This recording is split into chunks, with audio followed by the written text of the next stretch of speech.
Sejam bem-vindos a mais uma EBD comentada online. A paz do Senhor, quem vos fala é o pastor Mário Luna. Vamos nesse momento fazer a nossa oração para darmos início a esta aula. Senhor nosso Deus e Pai, Pai amado e Pai querido, em nome do Teu Filho amado Jesus Cristo, eu quero Te agradecer por esta oportunidade única que o Senhor nos dá para ministrar esta aula neste momento. Que o Senhor possa iluminar a minha mente para que eu possa, Senhor, transmitir as verdades da Tua palavra e ao mesmo tempo iluminar a mente também daqueles que estarão, Pai querido, assistindo esta aula, para que possam ter a compreensão, Pai querido, do que vai ser ensinado aqui. Que tudo seja para a honra e glória do Teu nome, em nome de Jesus. Amém. Pois bem, não se esqueça, como sempre eu tenho pedido aí para que você possa se inscrever no nosso canal, ativar o sininho das notificações, curtir esse vídeo e também compartilhar. Se você estiver assistindo pelo Facebook, não deixe de curtir a nossa página pelo Facebook também. Hoje nós estamos aqui com a lição de número 11. Esdras vai a Jerusalém ensinar a palavra de Deus. Coisa maravilhosa é ensinarmos a palavra de Deus. E hoje nós vamos estar estudando sobre isso. Então, nós podemos partir aí para o nosso texto áureo neste momento. O texto áureo dessa lição é: e provaram a boa palavra de Deus, Hebreus capítulo 6, versículo de número 5, a parte A. Quero lembrar que nós estamos estudando a lição, edição especial, tá bom? Que Deus possa continuar abençoando. Prosseguindo aqui, verdade prática, a palavra de Deus é semelhante a uma afiada espada e poderosa e penetrante. Objetivos específicos dessa lição. Nós temos aí 4 objetivos específicos que são: discorrer sobre o envio de Esdras por Artaxerxes a Jerusalém, ressaltar que Esdras ensinou a palavra ao povo, asseverar que a palavra de Deus deve ser ensinada ao povo e elencar o resultado do ensino da palavra de Deus. Introdução. Para aqueles que acompanham as aulas que eu tenho ministrado, sabem que quando o texto aparece em branco é porque eu estou lendo aquilo que está na revista. Quando o texto aparecer em amarelo é porque há um acréscimo para dar um entendimento melhor, e quando o texto aparecer em verde é porque é uma referência bíblica. Então vamos lá. Aprendemos em lições passadas que o povo voltou do cativeiro em 3 levas. Primeiro, sobre a liderança de Zorobabel, para que fim? Para reconstruir o templo. Esdras, capítulo de número 1, capítulo 1 ao capítulo 6. Segundo, sobre a liderança de Esdras para ensinar a lei. Isso aconteceu 60 anos depois da primeira leva. É interessante ver que o livro de Esdras vai do capítulo 1 ao capítulo 10, ele tem uma divisão do 1 ao 6, passa-se 60 anos aproximadamente, e depois acontecem os eventos que estão descritos do capítulo 7 ao capítulo 10, tá bom? Esdras, capítulo 7 ao 10. E terceiro, sobre a liderança de Neemias para reconstruir os muros. O Antigo Testamento mostra que a lei do Senhor estava intrinsecamente ligada à vida de todo o povo. E por isso ela também era o elemento aglutinador que formava a identidade dos judeus. Então eles estavam ali sendo formados, transformados através do quê? Do ensino da palavra de Deus. Assim, Esdras estava ciente de que para iniciar a reconstrução religiosa do povo era necessário começar pelo ensino da lei do Senhor, pois sem ela não há identidade espiritual e nem moral.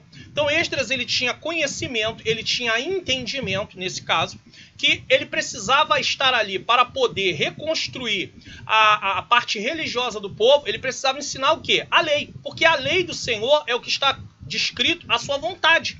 Então é impossível que o povo faça a vontade de Deus sem que eles aprendam a escritura, a palavra do Senhor. É muito comum hoje nós vermos mensagens moralistas, aonde as pessoas elas vão para lá para dizer para a pessoa: não faça isso, não faça aquilo, não faça aquilo outro, mas se esquecem de trazer isso colocando como não fazer isso, como não fazer aquilo. É preciso se ensinar a palavra de Deus, e esse ensino da palavra de Deus vai mostrar, apontando para Cristo. Isso é uma mensagem cristocêntrica, mostrando que é através de Cristo que nós temos condição de ter uma vida transformada, uma identidade espiritual e uma identidade moral. Sem Cristo, sem a obra de Cristo na cruz do Calvário, sem a morte dele, nós não teríamos condição disso. Então não adianta chegar e dizer para alguém, faça isso, faça aquilo, sem mostrar para ele que para que aquilo seja realizado, é preciso ele recorrer ao Senhor, pedindo a ele força, pedindo a ele graça, pedindo a ele que venha transformar a sua vida. A atitude de querer mudança é nossa, mas nós precisamos entender que com as nossas forças nós não temos condição. E Esdras sabia que era necessário, para que o povo tivesse ali uma transformação, ensinar a lei do Senhor. Então a palavra de Deus, ela precisa ser ensinada. Nós temos que priorizar a palavra de Deus. Isso é uma coisa que a cada dia que passa está sendo deixado de lado em muitos lugares. Estão abandonando essa prioridade do ensino da palavra de Deus, tá? Vamos prosseguir aqui. Atualmente podemos afirmar que a palavra de Deus é o elemento central para gerar avivamento, crescimento e desenvolvimento do caráter cristão. Aqui há um outro problema.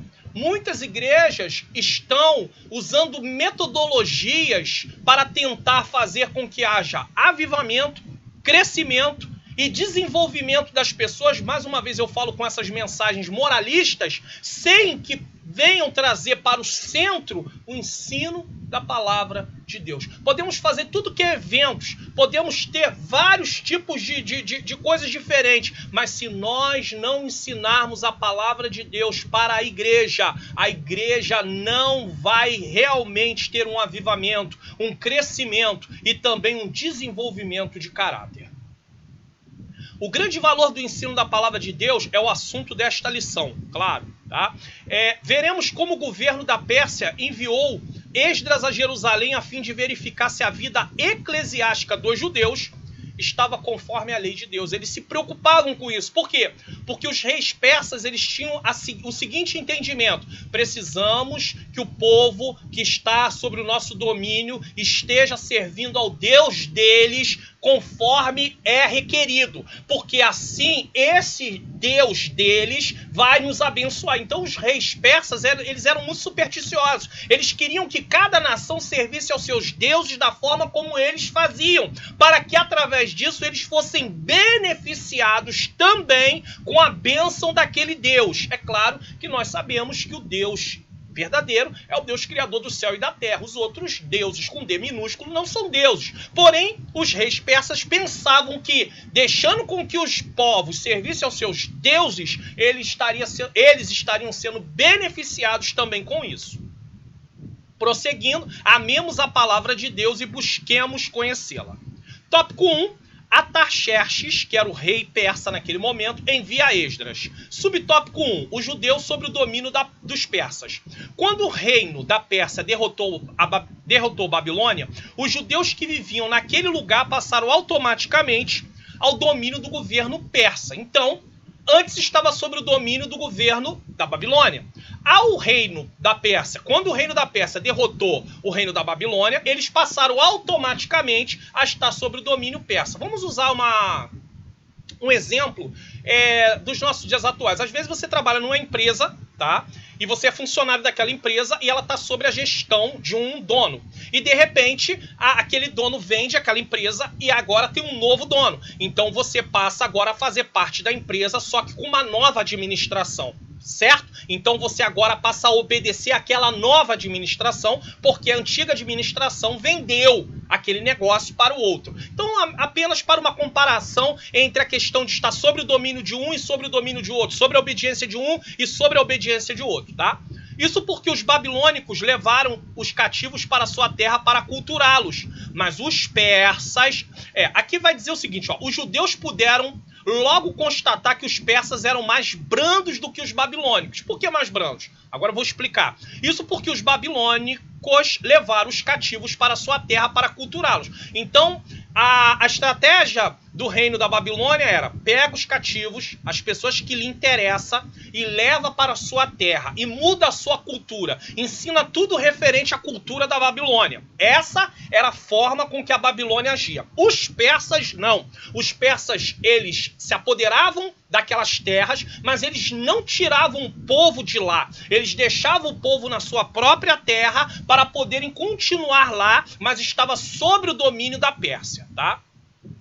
Então, mas os persas permitiam os cativos morar em sua própria terra e ainda servir aos seus próprios deuses. Como eu disse, eles eram supersticiosos e queriam a bênção desses deuses. No caso dos judeus, o único Deus, porque só havia um Deus. Subtópico 2. Esdras é enviado a Jerusalém para ensinar a lei de Deus. Então, qual foi o propósito do rei Artaxerxes mandar Esdras a Jerusalém? Ensinar a lei de Deus. Havia um propósito. Esdras não foi para lá para poder fazer o que queria. Não, ele foi para lá ensinar a lei de Deus para o povo. O povo precisava aprender sobre a lei de Deus. E Deus usa um rei ímpio, um rei não judeu, para enviar o seu servo a Jerusalém para ensinar a sua lei. Podemos notar que vários homens estiveram no curso da revelação divina, envolvidos com o ensino da palavra de Deus. Moisés foi o homem de Deus, tá? E entregou o decálogo. Foi ele que entregou o decálogo, Deus entrega para ele entrega para o povo. Também temos o juiz, sacerdote, profeta Samuel, que levava a lei de Deus, mostrava para o povo a lei de Deus. E podemos avançar com o próprio Senhor Jesus como a palavra encarnada de Deus na história. Ele é o verbo vivo. O Pai leva tão a sério a sua palavra que enviou seu filho para encarná-la no mundo. No seu contato com Esdras, escriba e sacerdote, então ele era um escriba e ele também era um sacerdote. Escriba porque ele fazia cópias, né, da lei, né, para que o povo tivesse acesso, né, para quando fosse estudar a lei não se perdesse. Então o escriba estava envolvido com a questão de cópias, tá? O rei ficou impressionado com o elevado grau de conhecimento que Esdras possuía de Deus, da lei de Deus de Israel, e que, junto com seus 7 conselheiros, enviá-lo a Jerusalém a fim de inquirir acerca da situação espiritual dos residentes ali. Esdras, capítulo de número 7, versículo 14. Agora, por que Esdras tinha esse conhecimento da lei de Deus? Então nós vamos entender isso agora. Preste atenção. Esdras capítulo 7, versículo 10 ao 14, na Nova Versão Internacional diz: pois Esdras tinha decidido, isso aqui deve ser o lema, eu preciso falar isso, isso aqui deve ser o lema de todo aquele que deseja, que foi chamado para poder ensinar ou pregar. Esse deve ser o lema dele, Esdras 7:10. Todo aquele que foi chamado por Deus para ensinar e para pregar, ele deve ter esse lema. Então vamos ver esse lema aqui. Pois Esdras tinha decidido dedicar-se a estudar a lei do Senhor. Então a primeira coisa a se fazer é estudar. Não tem como ensinar pessoas se nós não estudarmos. E estudar gasta tempo. É quase impossível colocar pastores para ensinar a igreja consecutivamente se esses homens estão envolvidos com seu trabalho material. Isso é uma das coisas que a igreja em si, ela precisa reconhecer se ela tiver uma estrutura. Porque um pastor que está envolvido com trabalho material, ele não tem tempo para estudar. Estudar? Não, ele não tem. Ele vai ter lá um tempo para o seu devocional, mas nada que possa se aprofundar muito, porque lhe falta tempo. Então quem está envolvido com o ensino, ele precisa de ter um tempo integral para esse tipo de coisa. Caso contrário, ele não vai conseguir desempenhar algo assim que seja da forma que deveria desempenhar. Isso é importante dizer. Então primeiro ele vai dedicar ao quê? A estudar a lei. Primeiro passo. Quem prega e quem ensina precisa primeiro estudar. Não vem com essa história que, não, eu só dependo de orar e Deus vai me dizer tudo que eu preciso saber. Não. Deus não vai falar ao nosso coração aquilo que nós não estudamos. Precisamos estudar e Ele vai nos trazer a lembrança, sim, daquilo que estudamos no momento de uma aplicação. Mas se eu não estudar, Deus não vai me revelar o que está escrito na palavra, porque a revelação já foi dada, está ali. A minha parte é abrir as Escrituras, observar as Escrituras, estudar as Escrituras, meditar nas Escrituras. Só assim eu vou poder estar lá naquele último passo, que é o passo de ensinar. Qual foi o segundo passo de Esdras? Estudar a lei. Segundo, praticá-la. Todo aquele que ensina, ele vai precisar pedir a Deus para praticar. Nós não somos perfeitos, vai ter horas que nós vamos falhar, isso é claro, somos humanos, pecamos, temos a natureza pecaminosa, mas precisamos entender que se alguém vai ensinar, ele precisa, primeiro, estudar. Segundo, praticar aquilo que ele está aprendendo. Porque se eu não pratico, se eu não faço uso daquilo que eu estou aprendendo, quando eu for falar, eu não vou falar com a autoridade de Deus. Por que eu não vou falar com a autoridade de Deus? Porque eu não pratiquei, eu não experimentei daquilo para falar com convicção. Como é que eu vou falar com convicção algo que eu nunca experimentei? Que não faz parte da minha vida? Como é que eu vou falar de um Deus que pode transformar se eu não me sinto transformado? Como é que eu posso falar de um Deus que pode mudar, de um Deus que pode fazer, de um Deus que pode suprir a minha necessidade, se eu não me sinto assim? Como é que eu vou falar de uma experiência de esperar no Senhor, confiar na provisão de Deus, se eu nunca passei por isso, se eu não aceito passar por isso?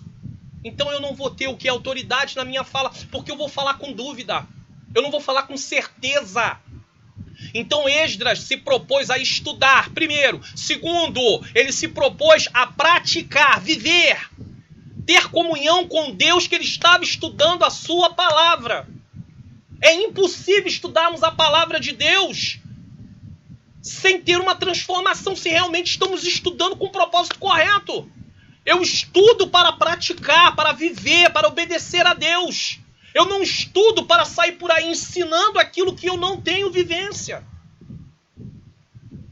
E por fim, e a ensinar os seus decretos e mandamentos aos israelitas. Terceiro passo. Esse é o lema. Esse é o foco de todo aquele que ensina e prega. Ele precisa primeiro estudar. Porque só dá para ensinar se estudar. Só dá para explicar se ensinar. Não tem como eu explicar o texto se eu não estudei. Pregação expositiva é ler o texto, explicar o texto e aplicar as verdades contidas no texto.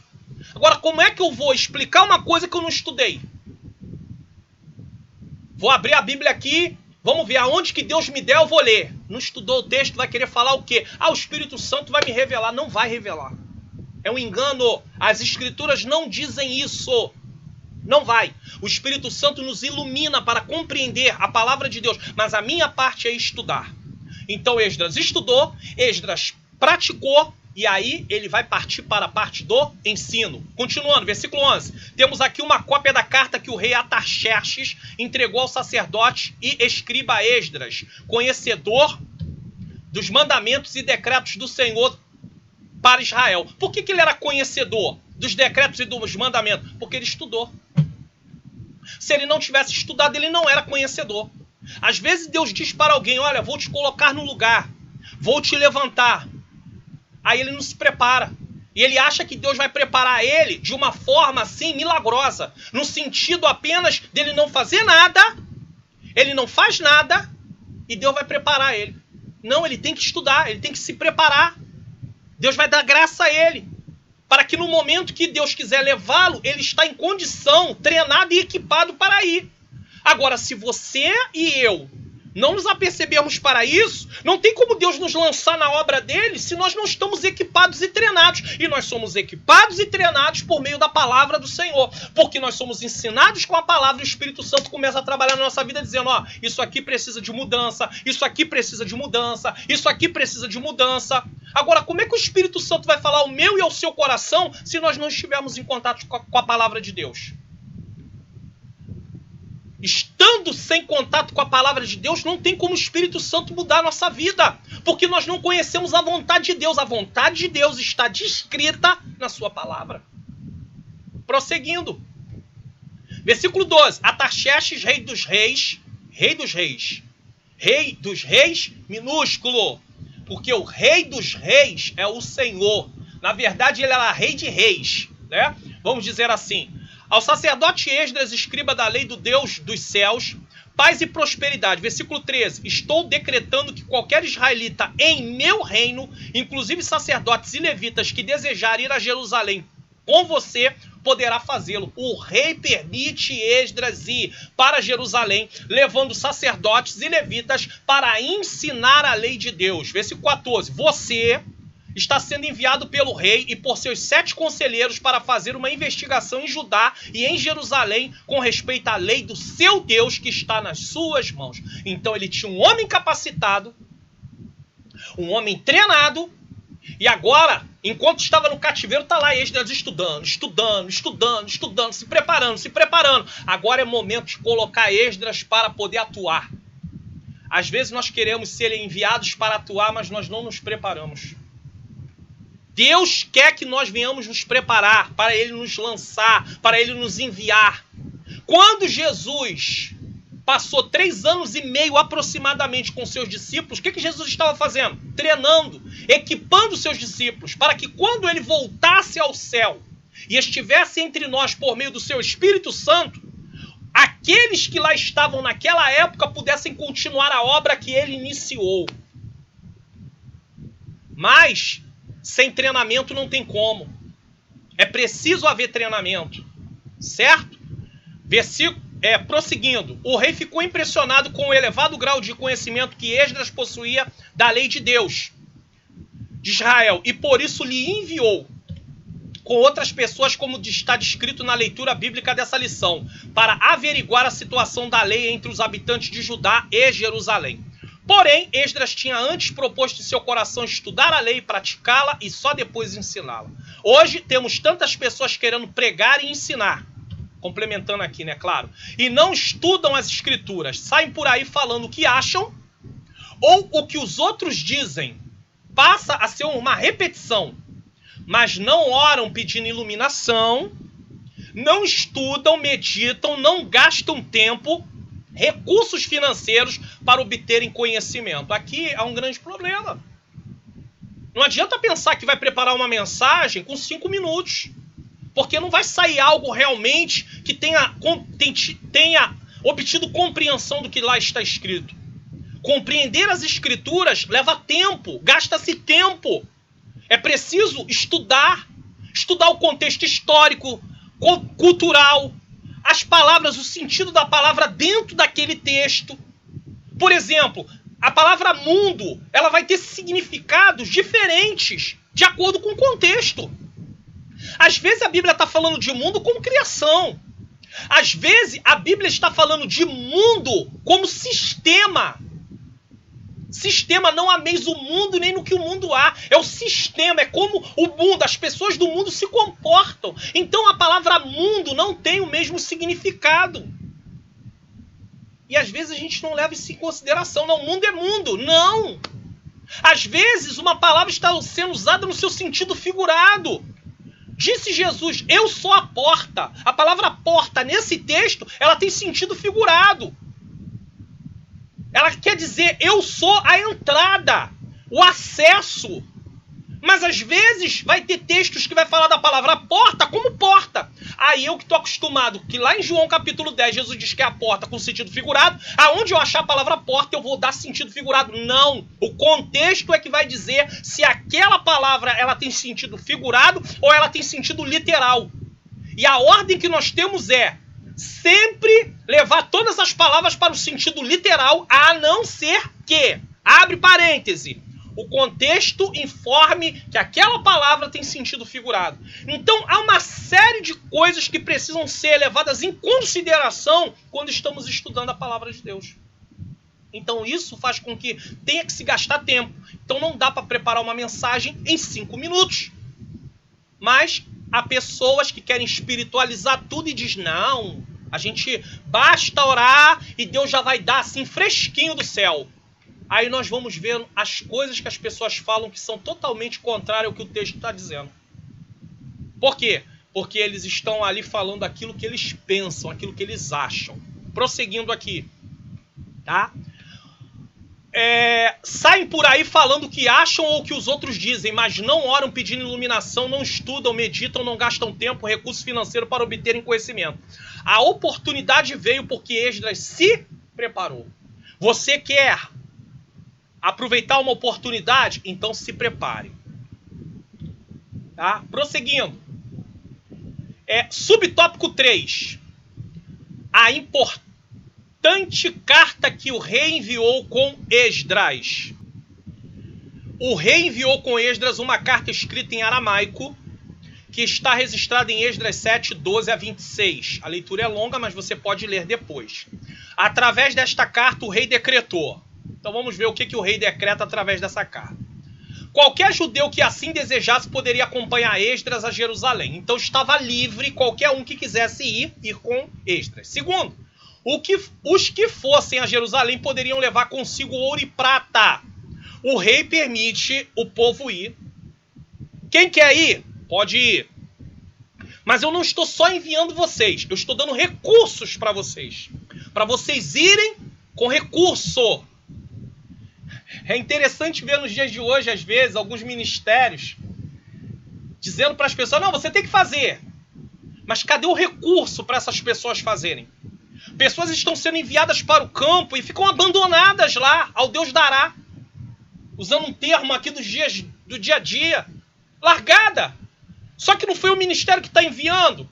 Com uma visão, não, oramos aqui, vimos que vocês devem ser enviados. Aí enviou. Cadê o recurso? Aonde está o recurso? O rei envia, mas envia também recurso.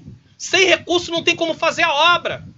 Uma coisa que é muito comum acontecer são pessoas pegarem experiências próprias dela e quererem aplicar. Às vezes tem um pastor que na vida dele, para ele chegar até onde ele chegou, ele passou por algumas coisas. E ele acha que aquela história dele precisa ser colocada dentro da história de outras pessoas. Ou um presbítero que esteja na direção de uma igreja. Não, Deus faz diferente com quem ele quer. Quem foi o profeta que Deus enviou para o Querite sem ser Elias? Não tem. Foi só Elias que foi para o Querite. Não tem outro profeta na Bíblia que foi enviado para o Querite. O modo operante de Deus é diferente para cada pessoa. Então não é porque alguém foi enviado ou foi fazer a obra de Deus e passou por algumas situações que ele, quando vai enviar alguém, está na frente de uma liderança, vai enviar alguém, está numa liderança, melhor dizendo, está na frente de uma igreja, vai enviar alguém, ele acha que aquela pessoa tem que viver a mesma coisa que ele viveu. Isso não é correto. O rei, o que ele faz? Ele dá recursos para eles ir. Poderiam levar consigo ouro e prata, voluntariamente dado pelo rei e seus conselheiros. Quem está dando é o rei. Ou dados como ofertas voluntárias do povo. Versículo 15. Prosseguindo. Os vasos sagrados que ainda estavam na Babilônia seriam restituídos. A Babilônia levou os vasos do templo de Deus antes de destruir. O rei está dizendo, leve de volta os vasos. Leve, tá? Esdras, versículo 19, dentro desse capítulo, tá? Que é o capítulo de número 7. Prosseguindo. Qualquer despesa seria paga pelo tesouro do rei. Olha só, o rei estava dando condição para que a obra fosse realizada por completo. E por fim, não seriam impostos aos servidores do templo direitos, tributos, rendas. Versículo 24. Por fim, não, ainda temos aqui a letra F. Mas eu quero dizer o seguinte. Sabe o que o rei está dizendo? Esses que estão indo para lá, para se envolverem com a lei de Deus, eles não vão pagar nenhuma taxa para o reino. Tudo que é colocado de taxa para outras pessoas, esses não vão pagar. Porque eles estão vivendo para poder ensinar a lei de Deus. O rei estava trabalhando ali de uma forma bem parecida com a lei de Deus acerca dos levitas. Né? Os levitas não tinham herança de terra, a parte dos levitas, a herança dos levitas era o Senhor. E os levitas eram supridos pelas outras tribos A tribo de Levi era suprida pelas outras tribos, pelas ofertas que eram dadas pelas outras tribos, dentro dos sacrifícios e afins, né? Ou coisas demais. Agora o rei manda eles para Jerusalém e o rei banca tudo. O reino da Pérsia está bancando tudo. Vocês vão trabalhar ensinando a lei, mas nós vamos suprir a necessidade de vocês. Olha o que Deus faz. Deus usa um rei não judeu, um rei ímpio, para suprir a necessidade daqueles que iam ensinar a lei de Deus em Jerusalém. Cadê a nossa fé em relação a isso? A igreja quer enviar, a igreja precisa suprir a necessidade daquela pessoa, orar ao Senhor para que Deus envie os recursos para suprir a necessidade das pessoas. Deus, ele é dono do ouro e da prata. Às vezes a gente usa esse termo, Deus é dono do ouro e da prata. Mas a gente quer que a pessoa dê o jeito dela lá onde ela está. Mas não foi o ministério que enviou ela para lá? Então o ministério tem que arcar com a despesa dessa pessoa. Ou então não envia, só para dizer que tem alguém naquele lugar, tem o nome do ministério tal, o ministério tal está aqui, mas não supre a necessidade da pessoa que lá está, só para dizer que tem um ministério, tem uma frente do ministério lá. O rei manda e o rei supre. O nosso Deus pode suprir, mas ele vai usar o ministério que está enviando. Isso é importante dizer. Por fim, Esdras poderia nomear regentes e juízes. Olha a liberdade que o rei dá a Esdras, para que a vida eclesiástica viesse a funcionar conforme a lei de Deus. O rei envia, mas dá liberdade para que Esdras levante pessoas, segundo a orientação que ele tivesse de Deus. O rei não interfere nisso. Isso é uma outra coisa interessante, né? O rei poderia ter mão de ferro, ele não era um rei que servia a Deus, poderia dizer, não, você vai botar as pessoas que eu quero. Não. Ele diz para Esdras que Esdras tem autonomia para colocar as pessoas com a direção que o Senhor der a ele. Em nossas palavras que compreendemos as coisas do Senhor. Esdras louvou. Esse louvou aqui não é louvar de cantar em si, mas é louvar de bem dizer, de glorificar. Esdras glorificou a Deus, que tinha dado inspiração ao rei a fazer tudo isso, e estendendo-lhe a beneficência perante o rei. Versículos 27 e 28 de Esdras capítulo 7. Então Esdras exalta a Deus. Por quê? Porque Deus tocou no coração do rei, para que o rei permitisse que tudo... Agora, nós estamos falando de um rei não judeu, um rei ímpio. Agora, ministérios são cristãos, nós somos cristãos, então se vai enviar alguém, envia com recursos. Equipa essa pessoa com recursos, senão não tem como enviar. Às vezes a gente quer que a pessoa faça a obra, vai fazer a obra, vai se dedicar a estudar para poder ensinar, e essa pessoa tem necessidades, e elas ficam abandonadas. Mas Deus é o Deus que sempre vai amparar e vai proteger e vai suprir de alguma forma. Mas se nós vamos enviar, precisamos ter isso em mente. Aprendemos nesse tópico que a nossa parte é obedecer e crer em Deus, pois podemos esperar sua provisão para realizarmos a sua obra. Deus, ele vai mandar a provisão. Existem tantas pessoas preocupadas em relação aos recursos para realizar a obra, mas Deus usou um rei não persa para suprir, ou seja, um rei não judeu, um rei não judeu para suprir todas as necessidades para o serviço da obra de Deus. Esse é o nosso Deus, usa quem quer, como ele quer. Síntese do tópico 1. Ataxerxes envia Esdras a Jerusalém. Onde o líder, escriba e sacerdote tem o objetivo de ensinar a lei de Deus ao povo. Essa é a síntese do tópico 1. Tópico 2. Esdras ensina a palavra ao povo. O que Esdras ensina ao povo? A palavra. Esdras foi ensinar o que ao povo? A palavra. Por que nós vemos tantos pregadores, ou pessoas às vezes que estão na frente para ensinar alguma coisa, ensinar coisas do seu coração, ensinar o que acham?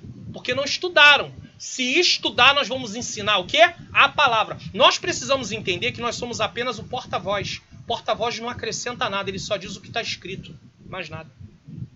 Quando eu e você entendermos isso, Vamos parar de dizer o que achamos. Vamos parar de emitir opinião sobre as Escrituras. Vamos apenas explicar o que lá está escrito. Deus não nos deu o direito de ficar emitindo opinião sobre o que está escrito na sua palavra. Ele apenas nos deu para podermos dizer o que lá está escrito. Emitir a minha opinião, o que eu acho, não tem validade. Porque o que eu acho não é o que está lá. E se eu ensinar o povo o que eu acho, eu não vou estar ensinando a palavra de Deus. Eu vou estar ensinando aquilo que eu penso e aquilo que eu acho. E o que eu acho e o que eu penso não transforma vidas. Subtópico 1. Esdras sai da Babilônia e vai a Jerusalém. O texto, a leitura bíblica em classe, ela vai demonstrar as pessoas que saíram com Esdras para chegar até onde lá estavam. Aonde eles estavam em Jerusalém. Tá? Conforme a ordem do rei Artaxerxes, Esdras viajou para Jerusalém acompanhado de um grupo de judeus, alguns eminentes líderes do povo. Esdras 8:2. Recusando a escolta militar oferecida pelo rei para garantir-lhe a segurança durante a viagem. Ele recusa a escolta. Nós vamos entender por quê. Para garantir-lhe a segurança durante a viagem. Esdras e seus companheiros preferiram confiar na segurança de Deus. Assim sendo, jejuaram e oraram. O jejum estava sempre ligado a buscar o favor de Deus. Algo urgente, algo necessário. Então eles jejuavam, mostrando assim, ó, dependemos de ti. Quando é que eles jejuavam? Dependemos de ti. Precisamos que o Senhor nos socorra. Podemos ver que quando os ninivitas descobriram que Deus ia destruir a cidade, o que eles fizeram? Eles jejuaram. Jejuando para quê? Buscando o favor de Deus. Suplicando a Deus que atendesse, que entrasse na causa em questão. Quando Esther teve que comparecer diante do rei, ela pediu para que fizesse o que por ela? Orasse e jejuasse, para que ela obtesse o favor de Deus. E obtendo o favor de Deus, Deus tocaria no coração do rei, se assim fosse a vontade de Deus. Então, Esdras aqui, ele entende a necessidade de jejuar e orar, para pedir a proteção de Deus durante a viagem. E assim ele o fez. Esdras e seus companheiros preferiram confiar na segurança de Deus, assim sendo, jejuaram e oraram para que tivesse uma boa viagem. Esdras 8:21. E Deus ouviu e os guardou durante todo o trajeto. Eu quero deixar uma coisa bem clara aqui. Não é porque eu jejuo, não é porque eu oro, que tudo sempre vai dar certo. Isso é importante dizer. Há momentos que nós vamos orar, nós vamos jejuar e as coisas não vão correr do jeito que nós planejamos. Mas isso não quer dizer que Deus não esteja nos dando livramento. Pode não acontecer como eu espero, mas isso não quer dizer que o livramento de Deus, que a proteção de Deus, que a ajuda de Deus, que o favor de Deus não está comigo. Muitas pessoas acham só porque não aconteceu da forma que ele esperava, que Deus não estava ali o protegendo, lhe guardando. Então nós não podemos pensar dessa forma. Deus tem formas de trabalhar, de nos proteger, de nos guardar, diferente daquilo que nós pensamos. Assim chegaram em paz a Jerusalém, onde ofereceram holocausto a Deus. Esdras capítulo 8, versículo 35. Então eles chegaram em paz, e chegando lá eles oferecem holocaustos, ou seja, eles oferecem sacrifícios ao Senhor para também glorificar a Deus, bendizer a Deus, enaltecer a Deus por tudo aquilo que Deus já estava fazendo. Esdras havia falado das grandezas de Deus diante dos santos, mas também diante de Artaxerxes. Vamos entender por que ele não leva escolta. Por isso preferiu não usar a escolta militar do rei, pois teria sido incoerente com esse testemunho solicitar uma escolta militar. Se Esdras tinha dito sobre o Deus que guardava, o Deus que protegia, o Deus que operava maravilha, e agora para sair ele pede uma escolta, isso seria suspeito. O rei olharia e falar, mas esse Deus não é tão poderoso? Então Esdras, como uma forma de preservar o testemunho sobre Deus, sobre o que ele tinha dito sobre Deus, não quer dizer também que Deus dependa, né? Deus é Deus independente do que se fala dele. Mas Esdras tinha falado sobre a grandeza de Deus. Então o que ele faz? Ele faz o seguinte, ele não leva escolta. Ele crê na providência da proteção de Deus. Naquele momento ele prefere fazer daquele jeito, até para que o rei pudesse ver a grandeza de Deus. Então isso foi para a glória de Deus. Mas veja bem isso aqui, ó. Já Neemias agiu de outra forma. Neemias capítulo 2, versículo 9. Neemias leva uma escolta, mas Esdras não levou. Modus operandi diferentes. Uma hora pode ser que precise de fazer de uma forma. Outra hora Deus pode dizer para fazer de outra maneira. Deus trabalha de forma diferente. Precisamos aprender que para cada momento Deus agiu de forma diferente. Devemos sempre orar a Deus, rogando seu cuidado e proteção ao iniciarmos uma viagem. Não se deve ter como inquestionável a ajuda de Deus, uma vez que sua direção e proteção nos são concedidas mediante nossas orações. De uma forma ou de outra, Deus vai estar nos protegendo. Eu conheço o testemunho de uma pessoa que ela falou algo da seguinte forma. Ela estava saindo, andando, ela ora ao Senhor, pede a Deus que sempre guarde, e ela tomou um tombo e, infelizmente, algo que estava na mão dela foi danificado. Bateu no chão e quebrou, foi danificado. E ela estava um pouco triste, dizendo, poxa, mas eu estava orando e acabou quebrando esse algo meu. Só que alguém disse para ela assim, olha só, esse algo caiu, quebrou, mas a sua vida, a sua pessoa está preservada. Você poderia ter caído, batido com a cabeça, se machucado, mas não aconteceu. Então, o que isso quer dizer? Às vezes, nós pensamos que a proteção de Deus não veio porque aquele algo nosso se danificou. Mas nós esquecemos de observar o todo. Nós olhamos só aquela parte. Aquele algo nosso se danificou. Aquele aparelho, aquele bem se danificou. Mas nós não tivemos prejuízos a nível do nosso corpo físico, da nossa integridade física. Isso é importante pensar. Então, às vezes, a gente acha que só porque nós oramos vai haver uma proteção de tudo no sentido de nada acontecer. Aí pegamos o Salmo 91 como apoio para isso. Nenhum mal te sucederá, nem praga alguma chegará à tua tenda. O salmista está falando que aquele que habita no esconderijo do Altíssimo está guardado pelo Todo-Poderoso. Mas nós podemos saber que a proteção de Deus não quer dizer que vamos estar isentos de passar por momentos difíceis. E aí essa pessoa compreendeu e falou, realmente, Deus me deu livramento. Então tudo é a forma de vermos. Às vezes estamos olhando de uma forma errada. E ao chegarmos em segurança ao nosso destino, versículo 32, nunca devemos esquecer de lhe dar graça. Então nós aprendemos algumas lições aqui. Nós aprendemos a lição que Deus nos guarda e nós aprendemos a lição que ao chegarmos ao destino devemos agradecer a Deus, sempre. Por isso que o apóstolo Paulo fala lá em Filipenses capítulo 4 sobre a questão de render graças a Deus em nossas orações também. Subtópico 2, do tópico 2. O encontro de Esdras com Neemias. Agora Esdras vai se encontrar com Neemias. Quando Esdras chegou a Jerusalém, encontrou Neemias, o qual vinha sendo o líder espiritual dos judeus em Judá. Posto a par da situação, Neemias uniu-se a Esdras na tarefa para a qual este havia sido enviado. Eu queria fazer uma colocação aqui importante, tá? O comentarista ele vai dizer que quando Esdras chegou em Jerusalém, encontrou Neemias. Podemos entender que quando ele diz que chegou em Jerusalém e encontrou Neemias, ele está falando de encontrar Neemias talvez no local. Mas isso não quer dizer que Neemias chegou lá em Jerusalém antes de Esdras, tá? Eu vou explicar isso. Eu gostaria de afirmar que a cronologia bíblica é muitas vezes incerta, mas algumas fontes discordam que Neemias chegou antes de Esdras em Jerusalém, como o comentarista da lição afirma.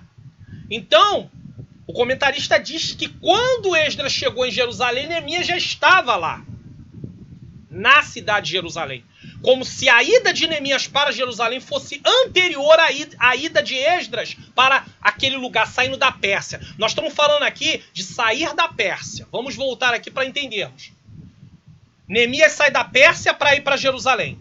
Esdras sai da Pérsia para ir para Jerusalém. Quem saiu primeiro da Pérsia? Esdras ou Neemias? Pela forma que o comentarista diz aqui, parece que ele está dizendo que Neemias saiu primeiro da Pérsia para ir para Jerusalém.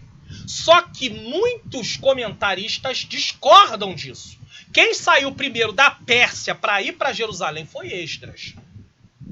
Agora, Nós vamos explicar isso não contestando diretamente, é um pensamento do comentarista da revista, mas nós não encontramos base para isso, a não ser que ele estava pensando apenas da cidade em si. Naquele momento que Esdras chega em Jerusalém, estava vindo de outro lugar, não da Pérsia, e ele encontra Neemias em Jerusalém ali naquele momento, só se ele estivesse falando disso. Só que não dá para partir por esse princípio, porque não é assim. Nós estamos falando da Pérsia para Jerusalém. Então Neemias sai da Pérsia para Jerusalém, Esdras sai da Pérsia para Jerusalém. Quem saiu primeiro? Compreendemos que foi Esdras e não Neemias. Vamos ver isso. O comentário Beacon diz que, de acordo com os dados cronológicos dos próprios livros Esdras 7, 8, 10, 9 e 17, Neemias 1, 1 e 2, 1, cerca de 13 anos se passaram entre os últimos acontecimentos do livro de Esdras e o começo da história de Neemias. Então, quem chegou primeiro? Esdras, não Neemias. A Bíblia de Estudo Pentecostal diz, Neemias partiu... Deixa eu colocar aqui para que você possa ler comigo. A Bíblia de Estudo Pentecostal diz, Neemias partiu da Pérsia para Jerusalém em 444 a.C., como governador de Judá. Isto ocorreu 13 anos... Tá? Mais uma vez, 13 anos após a chegada de Esdras a Jerusalém. Então, Esdras já estava lá há 13 anos. Depois vem Neemias. Não foi Esdras que chegou com Neemias lá. Foi Neemias que chegou com Esdras lá. Neemias veio incumbido pelo rei da Pérsia para reconstruir o muro de Jerusalém e fortificar a cidade. Ele também cooperou com Esdras para levar a efeito a renovação espiritual do povo. Capítulo 8. Eu, particularmente, prefiro acreditar que quando Neemias chegou, Esdras já estava lá. Lembrando mais uma vez, partindo da Pérsia para Jerusalém. Quem saiu primeiro? Pelo texto bíblico foi Esdras. Neemias saiu depois.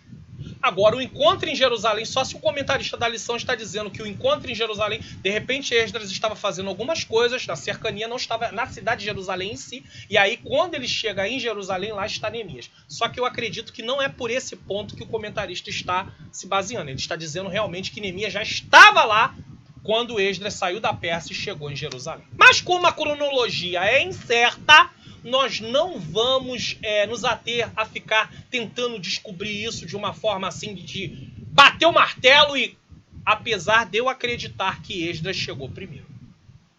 Prosseguindo. Subtópico 3. Esdras ensina a palavra ao povo.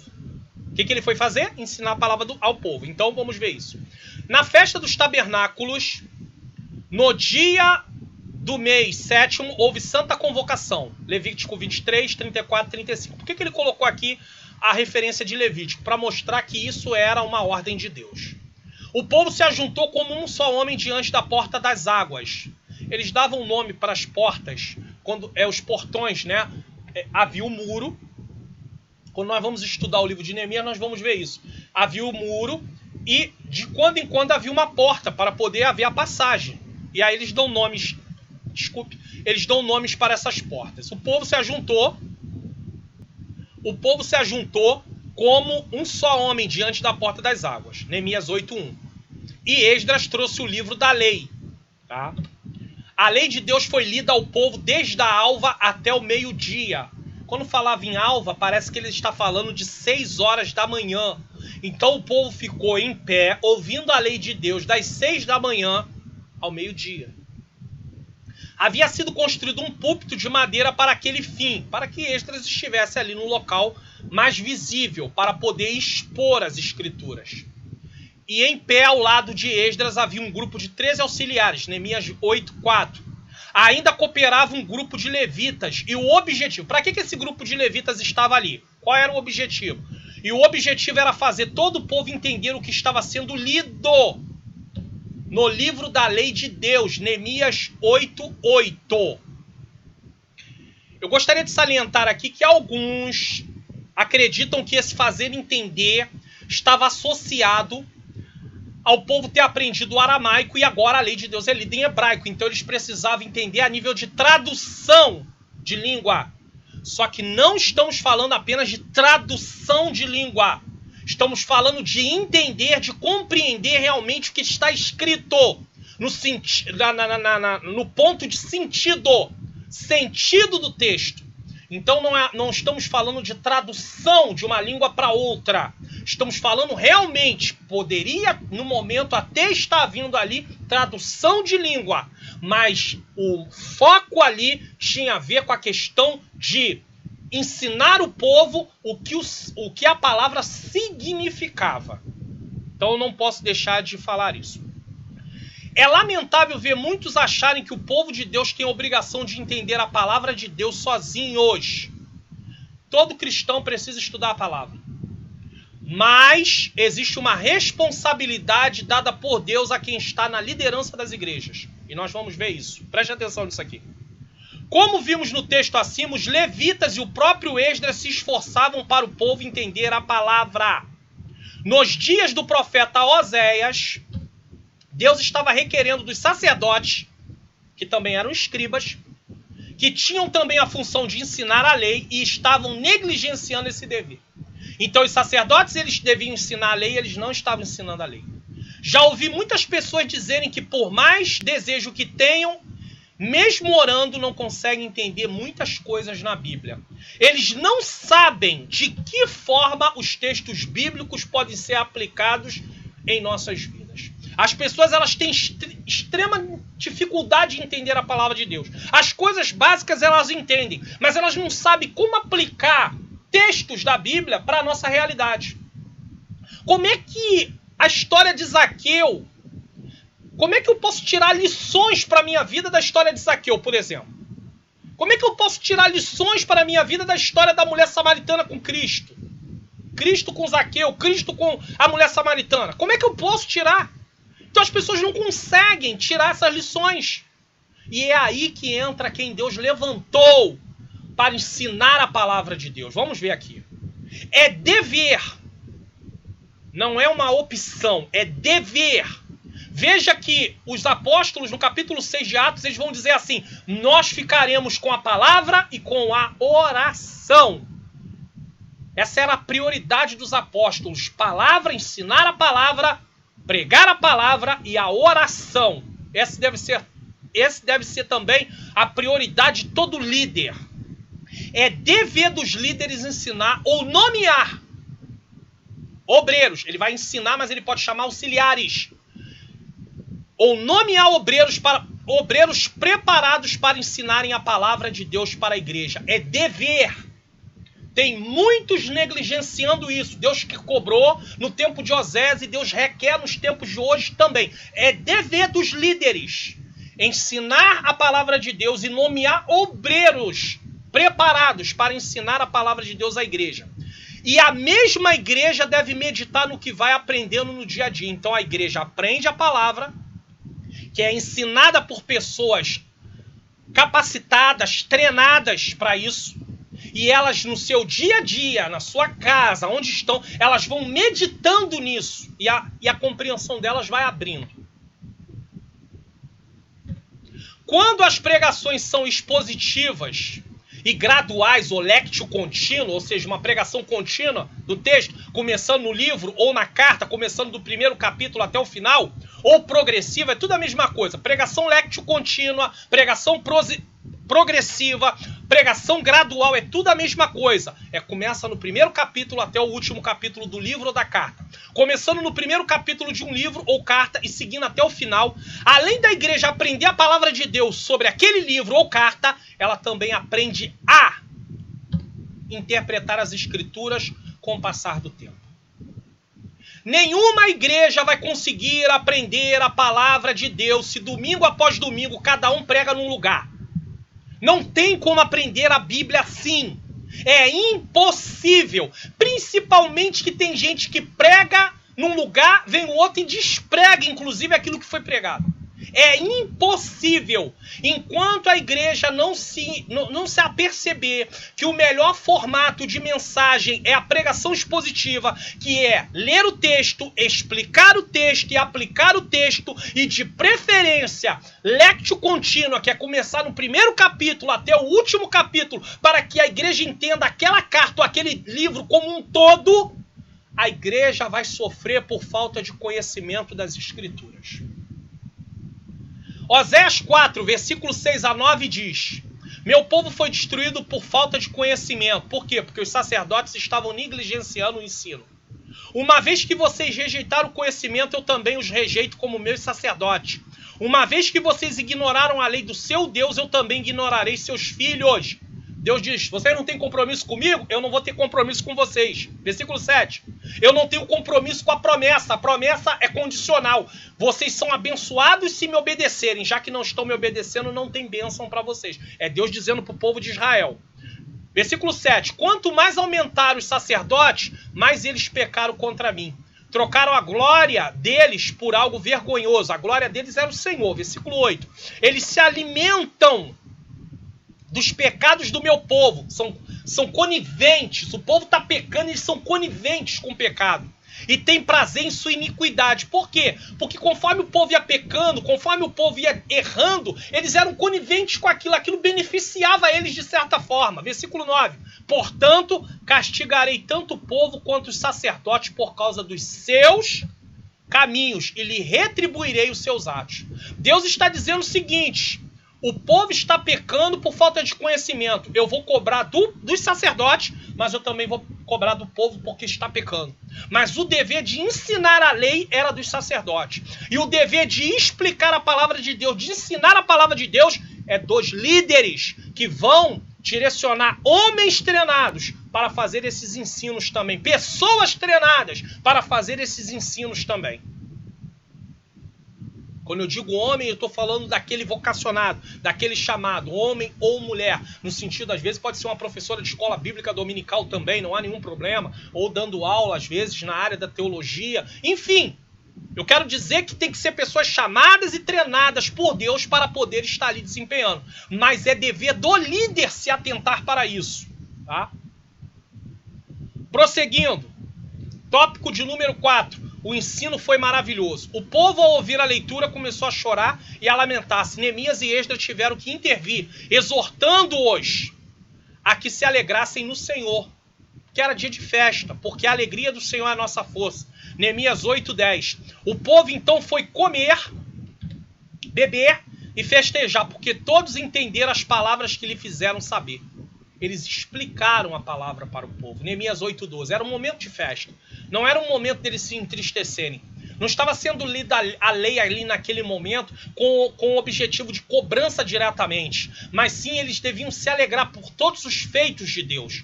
Somente a palavra de Deus pode tocar em nossos corações e nos transformar. Hebreus 4:12, na Nova Versão Internacional, diz: pois a palavra de Deus é viva e eficaz, mais afiada que qualquer espada de 2 gumes. Ela penetra ao ponto de dividir alma e espírito, junta e medulas, e julga os pensamentos e as intenções do coração. É bom notarmos um detalhe muito importante. A lei não foi dada como um meio de salvação para os perdidos. Ela não foi dada como um meio de salvação. Então, não é a lei que salva. Preste atenção nisso aqui, tá? Ela foi destinada aos que já tinham um relacionamento de salvação com Deus. O povo já tinha um relacionamento com Deus. Agora Deus dá a lei dele. Êxodo 20, versículo 2. Antes, pela lei de Deus, ensinou ao seu povo como andar em retidão diante dele como seu redentor e igualmente diante de seu próximo. Então o que está sendo dito aqui? O povo tinha um relacionamento com Deus e Deus agora dá a lei para eles para mostrar o seguinte: vocês não têm um relacionamento comigo? Então aqui é a forma como vocês devem andar de acordo com o relacionamento que vocês têm comigo. Eles tinham um relacionamento com Deus e agora eles têm a lei. Não era a lei que salvava eles. A lei era a forma deles se conduzirem por ter um relacionamento com Deus. Prosseguindo, os israelitas deviam obedecer à lei mediante a graça de Deus. Eles não conseguiriam obedecer à lei por si próprios. Eles necessitavam da graça de Deus. Já no Antigo Testamento, a graça de Deus estava disponível a eles para que eles pudessem obedecer à lei, a fim de perseverarem na fé e cultuarem também por meio da fé ao Senhor. Fé como confiança. Deuteronômio 28, 1 e 2, 30, versículo 15 a 20. Confiança. A confiança também está ligada ao respeito, ao temor do Senhor. Síntese do tópico 2. Esdras ensina a palavra ao povo e há um grande despertamento espiritual. Isso quer dizer o seguinte: o despertamento espiritual vem por meio do ensino da palavra. Não adianta criar coisas na igreja para tentar despertar o povo. Não vai despertar. O que desperta o povo é o ensino da palavra de Deus. Prosseguindo. Tópico 3. A palavra de Deus deve ser ensinada. Não é uma condição, ela deve ser ensinada. Não é uma coisa que você pode ou não pode fazer. Melhor, ela é uma... Deve ser. É uma ordem, um imperativo. Não é opcional, melhor dizendo. É condicional. Quer crescer, precisa ser ensinada a palavra de Deus. Não é opcional. A palavra não é condicional, não é opcional. Tem que ser, é imperativo. A palavra de Deus deve ser ensinada. Tópico 1. Deus ordenou que a sua palavra fosse ensinada a todo o povo de 7 em 7 anos. Deuteronômio 31, 9 a 12. Além da leitura da lei de Moisés, que se fazia a cada sábado, todo sábado a lei de Moisés era ensinada. Mas de 7 em 7 anos era lida toda a lei. De uma vez. Atos 15, 21. Os escritos e os profetas deveriam ser lidos e explicados ao povo, em convocação solene a cada 7 anos. Os escritos, os profetas e também a lei do Senhor, tá? A lei em todo, né? No seu todo. Podemos ver a necessidade do ensino no Antigo Testamento. Havia prioridade em relação a isso naquele tempo. Deuteronômio 6, do 6 ao 9, na Almeida Corrigida Fiel, diz o seguinte: e estas palavras que hoje te ordeno estarão no teu coração, versículo 7, e as ensinará a teus filhos, e delas falará sentado em tua casa. Quer dizer, em todo tempo a palavra estava sendo ensinada, veja bem. E andando pelo caminho, deitando-te e levantando-te, todo momento ensinando a palavra, aprendendo a palavra, meditando na palavra. Em todo momento, o povo de Israel sabia da necessidade de estar em contato com a palavra todos os dias, em todo momento. Versículo 8. Também as atarás por sinal à tua mão, e te serão por frontais em teus olhos. Aqui é usado uma linguagem para que eles entendam a necessidade de estar em contato com a palavra. Versículo 9. E as escreverá nos umbrais da tua casa e nas tuas portas. Tenha conhecimento da palavra, estude a palavra, esteja em contato com a palavra. Teus filhos e tuas filhas, era dever dos pais ensinar a palavra, os filhos meditar na palavra. Eles precisavam aprender a palavra, não era um opcional. Veja que aqui não é só os líderes, aqueles que estudavam a lei para ensinar, que tinham que estar em contato com a palavra, não. Os pais aprendiam a palavra para ensinar para os filhos. Os líderes ensinavam para o povo adulto ensinava para suas crianças. As suas crianças cresciam aprendendo a palavra, estavam se tornando adultos, que ensinava também agora os seus filhos a palavra. Os líderes ensinavam a palavra e eles ensinavam a palavra para aqueles que eles estavam em contato. Isso é lindo. Como é que os pais vão ensinar a palavra de Deus para os seus filhos se eles não aprendem a palavra no templo? Eu estou falando de igreja agora. Como é que os filhos vão ter prazer de meditar na palavra de Deus se não são ensinados na palavra de Deus? Então cabe às lideranças atentarem para isso. Subtópico 2. Jesus ordenou o ensino da sua palavra. Na grande comissão, Jesus ordenou que seus discípulos ensinassem todas as nações a guardarem tudo o que lhe tinha mandado. E ensinar também é evangelizar. Existem pessoas que pensam que evangelizar é só entregar folheto. Não. Eu posso estar evangelizando e ensinando. Enquanto eu estou dando aula de escola bíblica dominical, as pessoas que estão sendo alcançadas por essa aula, elas também estão sendo evangelizadas, porque elas estão tendo contato com as boas novas de Cristo. Ah, mas já são pessoas salvas, mas elas precisam ser edificadas. E isso também é evangelizar. Veja que Jesus vai dizer o seguinte, preste atenção. Na grande comissão, Jesus ordenou que seus discípulos ensinassem todas as nações a guardarem tudo o que lhe tinha mandado. E o povo de Israel, eles aprendiam todos os dias a guardar. Então não é uma coisa que a pessoa é evangelizada uma vez, ouve a pregação do evangelho, aceita Jesus e aí não tem mais que ser evangelizada. Ela está sendo evangelizada através do ensino da palavra continuamente. Mateus 28, 19 e 20, na Nova Versão Internacional diz: portanto, vão e façam discípulo de todas as nações. Fazer discípulo envolve um trabalho da vida toda. Eu sou um discípulo e eu sou um discipulador. Eu preciso discipular para que outras pessoas também passem a discipular outras pessoas. E não quer dizer que só vai discipular alguém quem for pastor, presbítero, diácono, evangelista, não. Eu posso ser um membro e também posso ajudar a discipular outras pessoas. Às vezes eu estou num lugar que o meu pastor não está, o presbítero não está, o diácono não está, e precisa falar do amor de Deus para aquela pessoa. Então, naquele momento, eu estou evangelizando também.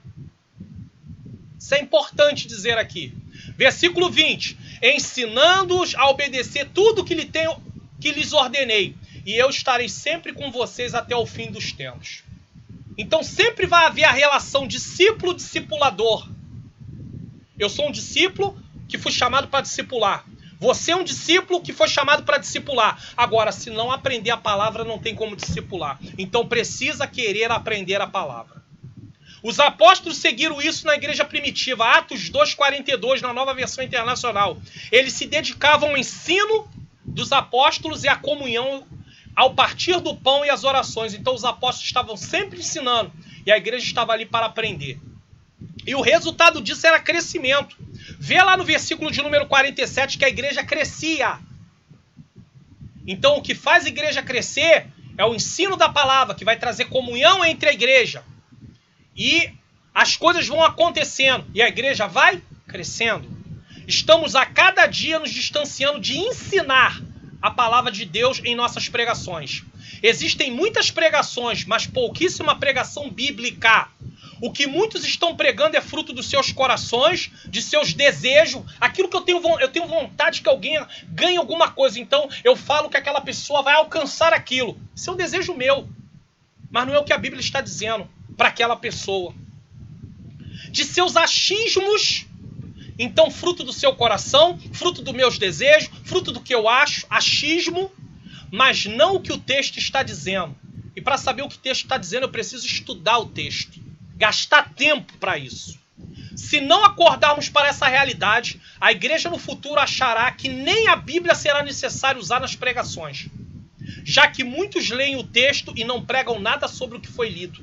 Muitas igrejas, o pregador lê a Bíblia, o texto na hora da pregação, acabou de ler, as pessoas fecham a Bíblia. Por quê? Porque elas não estão ali preocupadas em si, com o que vai ser dito, porque na maioria das vezes o pregador não se baseia no que está escrito, ele se baseia no que ele acha, no que ele deseja. Se queremos pregar uma pregação bíblica, temos que dizer à igreja que ela precisa ficar com a Bíblia aberta e precisamos explicar aquilo que estamos lendo, o que lemos na Bíblia. Caso contrário, não é pregação bíblica, é o que eu acho, é o fruto do meu coração, é o que eu desejo.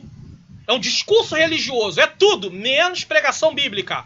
Porque a pregação bíblica, eu preciso falar o que está no texto. Se não acordarmos, como eu disse, aí nem Bíblia precisa. Para que Bíblia? Se ele não vai falar o que está lá no texto. Tá? Louvado seja o nome santo do Senhor. Acredito seriamente que muitos líderes terão que prestar conta disso. Por quê? Porque é a responsabilidade de líder. Pois estão terceirizando as pregações em troca de ter igreja cheia de pessoas que desejam bênçãos, mas não querem compromisso com o Deus da bênção. Traz um monte de pregador como chamariz para chamar as pessoas, cantor como chamariz para chamar as pessoas, cria eventos, cria isso, cria aquilo para chamar as pessoas, mas a prioridade não é o ensino da palavra consistente. Deus vai requerer isso de nós. A pregação bíblica por si só é capaz de atrair pessoas, não precisa de outra coisa, levando-as ao arrependimento através da ação do Espírito Santo. A mesma pregação bíblica também é capaz de afastar pessoas que não querem comprometimento com Deus. Fica chamando pessoa, vem pra cá, porque você vai receber a bênção, você vai receber a vitória, culto disso, culto daquilo outro. As pessoas não vêm por causa de Jesus, as pessoas vêm por causa das bênçãos. Mas se começamos a ensinar a palavra e mostrar para as pessoas o que Deus requer daqueles que têm um comprometimento com Ele, muitas pessoas vão dizer, eu não quero compromisso com Deus desse jeito não. Elas vão embora. Ninguém precisa colocar ninguém para ir embora. Elas mesmas vão dizer, eu não quero. Elas vão se revelar, elas vão dizer, não quero isso. Ser cristão é isso? Eu não quero. Quando Jesus estava pregando a palavra no capítulo 6 de João, nós vamos ver que muitas pessoas viraram as costas e foram embora. Eles entenderam, não. Evangelho é isso? Isso é reino? Não quero. Então o pastor, ele não vai mandar ninguém embora. Tem lugar que até acha com autonomia de dizer quem fica, quem vai. Não, ele não vai fazer isso. Ele vai pregar a palavra. Ele vai colocar seus auxiliares para pregar a palavra. Homens capacitados, treinados para pregar a palavra. Aqueles que quiserem Cristo ficam. Aqueles que não quiserem Cristo vão embora. Agora, o que adianta tentar encher a igreja com métodos humanos, deixar de lado a pregação bíblica como deve ser, e ter uma igreja cheia de pessoas sem compromisso com Deus? O que adianta? Se no final das contas Deus sabe quem realmente é cristão e quem não é cristão ali naquele povo. Então o nosso compromisso é pregar a palavra, não acrescentar nada que a palavra não diz. Eu não posso ficar inventando coisas, dizendo para a igreja que, olha, vem para o culto, porque você vindo para o culto você vai ser salvo. A Bíblia não diz isso. A salvação não vem pelo que eu faço, vem pelo que Cristo fez. Jesus morreu na cruz do Calvário para me dar salvação. É triste isso. É muito triste. Mas vai além. As igrejas deveriam se concentrar muito mais em eventos de ensino.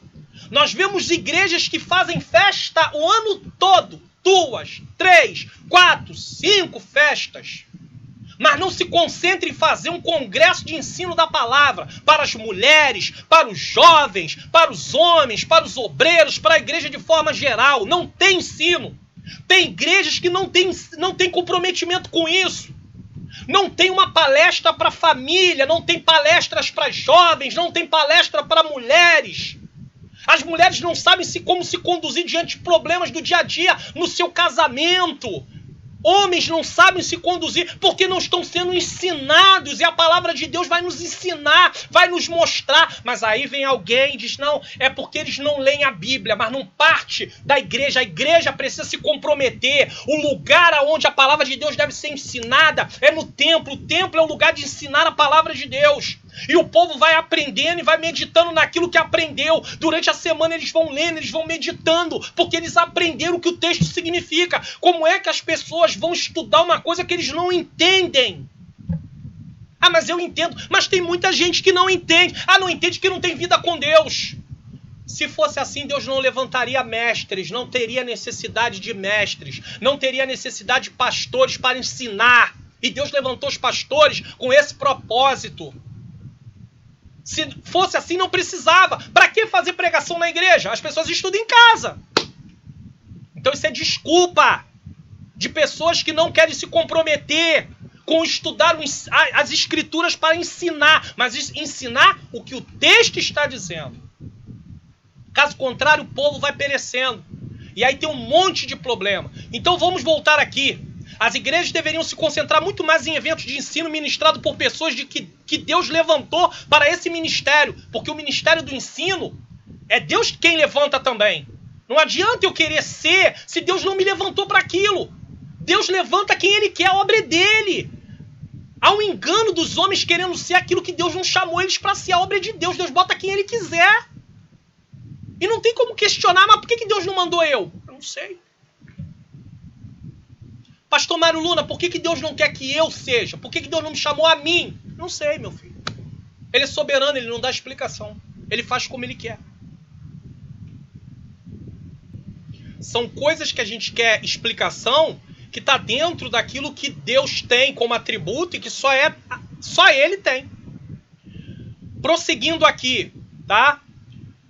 As igrejas deveriam se concentrar muito mais em eventos de ensino ministrado por pessoas que Deus levantou para esse ministério e também, ainda tem mais, investir em formação teológica para aqueles que estão envolvidos com o ensino, principalmente na área de pregação expositiva e de interpretação bíblica, que, ao meu ver, é a disciplina mestre. Por que disciplina mestre? Pois tudo depende de uma interpretação correta dos textos. Então as pessoas que estão envolvidas com ensino e pregação precisam ser preparadas. A igreja precisa investir nessas pessoas, colocar elas para fazer curso de teologia, sim. Colocar de preferência também para fazer curso de interpretação bíblica. de pregação expositiva. Quem está envolvido com pregação, sim. Com ensino, sim. Mas muitas igrejas não se preocupam com isso, não investem nessas pessoas.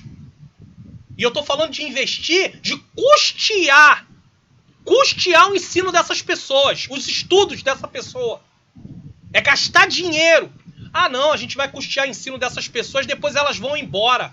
Então a gente está vendo o reino dividido. Isso é reino dividido. Se eu pensar assim, eu tenho um pensamento dividido. Porque eu tenho que pensar que ela vai contribuir para o reino em outro lugar. Mas ela está trabalhando para o mesmo reino que eu estou trabalhando. Se nós vamos investir em alguém, vai pagar estudo de alguém, amanhã ele vai para outro lugar, ele está trabalhando para o reino do mesmo jeito. O importante é crescimento do reino. Mas sabe o que acontece? A igreja às vezes tem uma visão local. Não, vamos investir para aqui. Não. Jesus não tinha visão local, Jesus tinha visão de reino. Ele veio proclamar o reino. Os apóstolos não tinham visão local. Jesus não morreu por uma igreja local. Jesus morreu por todo aquele que vier até ele. E a igreja, ela é uma igreja universal nesse sentido. Nos 4 cantos da terra. Sem denominação. É aí que nós erramos. Aí às vezes vai até falar, que absurdo. Investiu-se num obreiro. Agora o obreiro era de uma determinada denominação. Saiu daquela denominação e foi para uma outra denominação que a gente não vê assim muito bem. Tá bom, mas ele está trabalhando para o reino. Prega-se a palavra de Deus naquele lugar. Então qual é o problema? Qual problema tem nisso? Às vezes não vem outro de outro lugar para a nossa denominação também. Então isso é muito triste. Essa visão separatista. Essa visão individualista. É hora de acordarmos para trabalhar para o reino. É hora de acordarmos, de investirmos em pessoas no Ministério do Ensino, prepará-las, pagar para elas estudar, sim. Porque às vezes ela não tem recurso, precisa ser custeada, sim. E acabar com essas desculpas, não vou investir porque depois ela vai para outro lugar. Ela está trabalhando para o reino do mesmo jeito. Deveríamos ela nos alegrar de ter preparado pessoas para trabalhar no reino, independente se ele está na igreja local aqui ou se ele está em outro lugar. O importante é ele estar em Cristo, pregando a palavra de Deus. Subtópico 3. O apóstolo Paulo conhecia a importância do ensino da palavra. Vejamos. Conjuro-te, pois, diante de Deus e do Senhor Jesus Cristo, que pregue a palavra. 2 Timóteo 4, 1, 2. O que de mim, entre muitas testemunhas ouviste, confia-o a homens fiéis. Paulo está falando para Timóteo, olha só, tu não aprendeu comigo? Agora ensina a outros homens fiéis, que sejam idôneos. Quer dizer, boa reputação, para também ensinarem outros. Olha só. Um ensina a outro, que ensina a outro, que ensina a outro. Isso é evangelho. Isso é reino.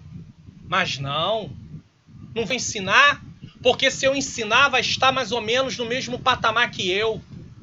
E aí vai ser visto como alguém que conhece como eu.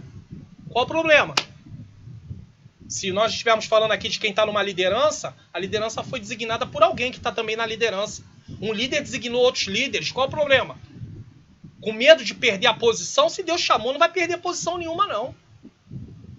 Então Paulo estava dizendo, imagine se Timóteo tivesse medo de ensinar outros homens, elas vão tomar meu lugar. E hoje é o que mais se tem, medo de se perder o lugar. Como se o lugar fosse colocado, eu me colocasse naquele lugar. O lugar é Deus quem coloca. Não adianta nada alguém assumir o lugar se não tiver o chamado de Deus. Vai ficar lá sem produzir nada. A igreja ainda fica perecendo por causa disso. A igreja sofre por causa disso. Então Paulo diz, o que você ouviu de mim, Timóteo, ensina para outros, que vão ensinar para outros. 2 Timóteo 2:2. Se é ensinar, haja dedicação ao ensino. Então dedicação é estudar, é gastar tempo. Para isso a pessoa tem que ter recursos. Caso contrário, ela não tem como ter tempo se ela não tem recursos para isso. Paulo dá instrução a Timóteo como pastor da igreja para preparar obreiros no ensino da palavra. Muitas igrejas pentecostais, e eu falo isso com todas as letras, muitas igrejas pentecostais, tá bom? Tem aversão a teologia. Aversão à teologia. Eles não gostam de teologia. Eles pregam contra a teologia. Eles fazem discurso contra a teologia. Vira e mexe, nós vemos alguém em cima de um púlpito dizendo que teologia é algo que não tem necessidade. É triste, é lamentável ouvir isso, porque teologia é estudar sobre as coisas de Deus, nada mais. Então, se alguém despreza a teologia, na verdade, despreza o próprio Deus. Nunca teve relacionamento com Deus. E muitas outras, apesar de terem um seminário, o mesmo seminário não é divulgado por seus líderes, é abandonado. Tem por ter. A questão é pegar firme, tá? Deve partir dos líderes essa iniciativa, pegar firme, promover aquilo, falar daquilo, chamar os obreiros para aquilo. Se quer ser um obreiro preparado, aprovado, precisa aprender as escrituras. Caso contrário, vai falar o quê? Vai ensinar o quê? Vai aconselhar o quê? Se eles abraçarem a causa e se envolverem na causa, o exemplo deles será mais forte do que palavras. Quando se vê líderes que abraçam a causa da parte do ensino, ele está lá presente, ele vai, ele se envolve. Às vezes vai assistir aula ou às vezes vai dar aula. Não importa. Se ele, não, para dar aula eu prefiro... Não, então vai assistir aula. Está presente de quando em quando. Isso faz toda uma diferença. Mas eu tenho muitas atividades. Mas o ensino é a atividade principal.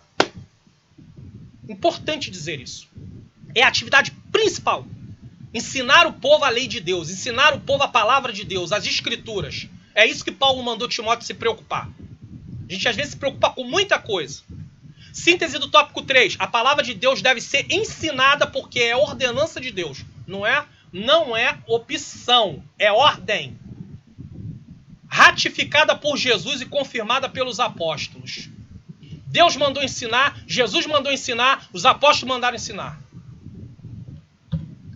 Tópico 4, resultado do ensino da palavra de Deus. Subtópico 1, o ensino da palavra gera temor a Deus. As pessoas querem que as outras tenham temor de Deus com palavras delas. Você tem que temer a Deus. Você tem que andar na vontade de Deus. Isso é a palavra sua. Agora vamos ensinar as escrituras e deixar o Espírito Santo transformar. É por isso que as pessoas têm que estar em contato com a palavra. Tá? Letra A. Deus falou, ajunta-me o povo e eu os farei ouvir a minha palavra.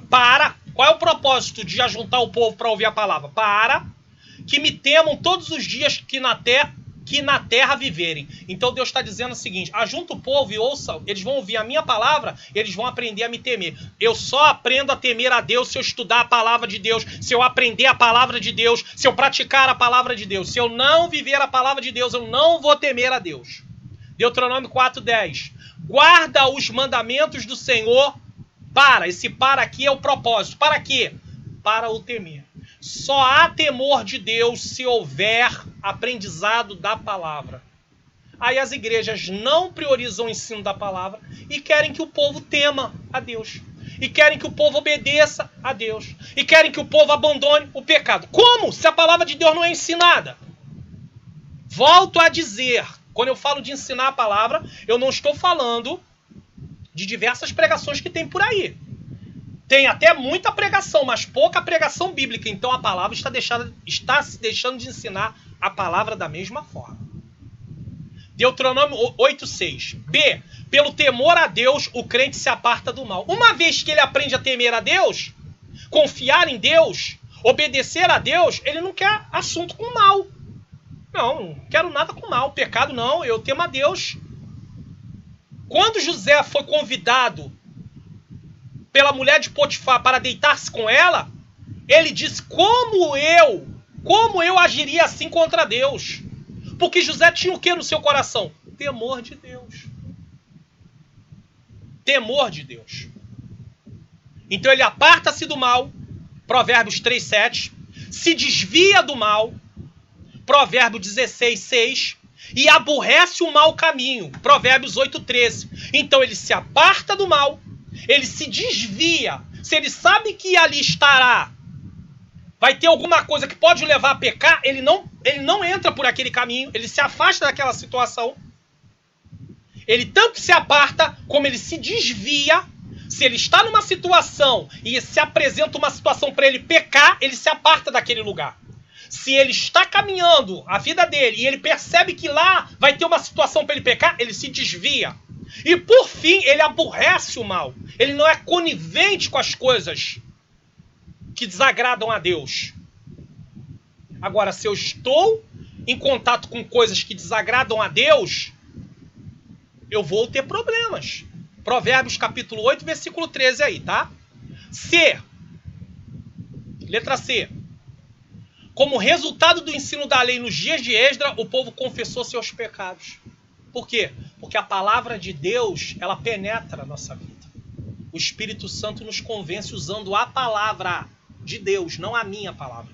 Eu posso mandar as pessoas abandonar o pecado, mas se eu estiver usando uma palavra minha, não vai acontecer nada. Não acontece nada, eu preciso usar a palavra de Deus. Aí sim. Aí acontece alguma coisa. Como resultado do ensino da lei, nos dias de Esdras, o povo confessou seus pecados, apartou-se de deuses estranhos e adorou o Senhor, seu Deus, e com ele fez firme concerto. Esdras 9, do 1 ao 3 e o versículo 38. Somente através do ensino da palavra de Deus há transformação de vidas. Enquanto nós não entendermos isso, enquanto nós usarmos outros meios para haver transformação de vidas, vamos estar dando voltas sem resultados. Vamos estar vivenciando cada dia com mais pessoas cheias de problemas, sem ter solução para os problemas, porque só a palavra de Deus transforma. Só a palavra de Deus muda. Pastor Mário Luna, então quer dizer que se for ensinada a palavra de Deus como ela é, nós vamos ter uma igreja totalmente transformada, totalmente mudada e não vai haver mais problemas? É claro que não. Não é isso que eu estou dizendo, não é isso que a lição está dizendo. Está dizendo que o meio de transformação é a palavra de Deus, mas nós vamos estar convivendo com pessoas, nós somos pecadores e junto com pessoas pecadoras, e vamos ter problemas ainda na igreja, sim, mas vamos estar agindo da forma que Deus mandou agir. Vamos estar praticando aquilo que Deus mandou praticar. A grande questão é, queremos fazer as coisas funcionar do nosso jeito. O jeito de Deus é ensinando a palavra. A palavra de Deus é o poder de Deus. Romanos 1,16. E é só o poder de Deus que transforma. Quantos resultados maravilhosos apenas com a exposição da palavra de Deus vimos aqui. Nosso maior problema é querermos produzir movimentos com nossa criatividade. Inventamos de tudo para trazer o povo para o templo. E muitos vêm atrás do que estamos prometendo, mas não querem nada com Jesus. São estratégias humanas sem base bíblica. Nos voltemos para o ensino da palavra de Deus e ela produzirá temor em nossos corações e comportamentos serão transformados, como veremos a seguir. Se nós ensinamos a palavra, as pessoas serão transformadas. Subtópico 2. O ensino da palavra implanta normas espirituais nos crentes. Uma vez que nós ensinamos a palavra, essa mesma palavra vai colocar nos nossos corações normas espirituais. Essas normas dão forma às manifestações da nova vida naquele que se converte.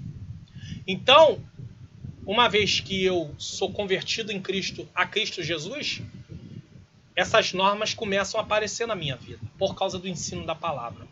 Naquele que pela operação do Espírito de Deus passa, pela operação, não é pela sua vontade, é Deus operando na vida dele, passa a andar nos estatutos de Deus, Ezequiel 36, 27. Vejamos algumas dessas manifestações da nova vida. Letra A, o crente é honesto a toda prova. Tem várias referências bíblicas aí. Letra B, o crente jamais mente, ele não tem mais uma vida de mentira.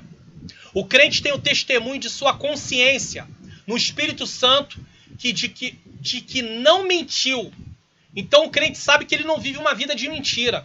E o Espírito Santo está ali colaborando com a sua consciência dele saber, eu não estou mentindo, eu não estou vivendo uma vida de mentira. Jesus disse, seja porém o vosso falar sim, sim, não, não, porque o que passa disso é de procedência maligna. Ou é sim ou é não. Não tem como ter meio termo. Uma hora sim, uma hora não, não, não. Sim, sim, não, não. Tá? Letra C. O crente jamais se apodera de alguma coisa que não seja dele, ou seja, ele não rouba. Aquele que furtava não furte mais. Ele não cobiça. Zaqueu, depois de ser salvo, queria restituir aquilo que havia defraudado. Zaqueu disse, se alguém defraudei, o texto não fica claro que Zaqueu tinha defraudado. Mas como é um cobrador de impostos, havia grande possibilidade dele ter defraudado muitas pessoas. Então ele mostra ali uma mudança de atitude ao ter um encontro com Jesus. Jesus não disse para ele, muda isso. Ao se encontrar com Jesus, ele se vê numa situação de querer ter mudança de atitude. Letra C. O crente vive uma vida moral que é exemplo de pureza. A prostituição e toda a impureza nem ainda se nomeia entre vós. Efésios 5:3. Então a vida do crente é transformada pelo ensino da palavra. E ele vive agora uma vida moral diferente. Ele não vive mais na prostituição. Letra E. O crente jamais dá falso testemunho de alguém. Eu sei que você vai dizer assim, pastor Mário Luna, mas tem muitos crentes aí dando falso testemunho dos outros. Falando coisas dos outros que não são verdade. É porque ele está se afastando de uma vida de santificação. Ou se ele pratica isso desde o momento que ele se converteu, então talvez ele nunca realmente tenha aceitado Jesus de todo o coração. Mas se em algum momento da vida dele, ele sempre andou na posição de Deus e de repente ele começa a mudar, ele está se afastando de uma vida de santificação. O processo de se parecer com Jesus na vida dele está parado. E ele está regredindo. Ele está voltando a se parecer com ele mesmo. Nós não podemos nos parecer com nós mesmos. Nós temos que nos parecer com Jesus. E isso é gradual. É progressivo. É diário.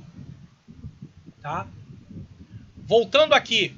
Pelo conhecimento podemos saber que Deus quer que todos os homens venham ao conhecimento da verdade. Isso é lindo. Podemos ver que o novo andar é consequência da transformação através do ensino da palavra de Deus. Então, primeiro vem o ensino, depois vem a transformação. Não adianta querer ter transformação sem ensinar a palavra. Não adianta levar para a igreja uma lista de não pode isso, não pode aquilo, como se a obediência a essas normas transformasse alguém em cristão. Existe lugar que pensa que alguém é cristão apenas porque começou a obedecer suas normas. Não! Obediência das normas é consequência de uma vida com Deus. E nunca um motivo. Não adianta passar uma lista para as pessoas querendo que através do cumprimento daquela lista elas sejam cristãs. Não. Isso não é ser cristão. Obedecer. Existem pessoas que conseguem se habituar a obedecer várias coisas e mesmo assim não tiveram um novo nascimento. Isso não quer dizer ser uma pessoa cristã. Uma pessoa cristã, ela é demonstrado que ela é cristã através das novas atitudes, mas por causa do relacionamento que ela tem com Deus. Então ela não se transforma em cristã porque passa a obedecer algumas coisas. Ela passa a obedecer algumas coisas porque ela é uma cristã. É diferente. Tá? Não adianta levar para a igreja uma lista, como eu disse. A vida transformada é resultado de uma verdadeira conversão e não motivo. A vida transformada... Vamos lá novamente ler aqui. A vida transformada é o resultado de uma verdadeira conversão e não motivo. Eu não vou mostrar uma transformação para mostrar que eu sou crente.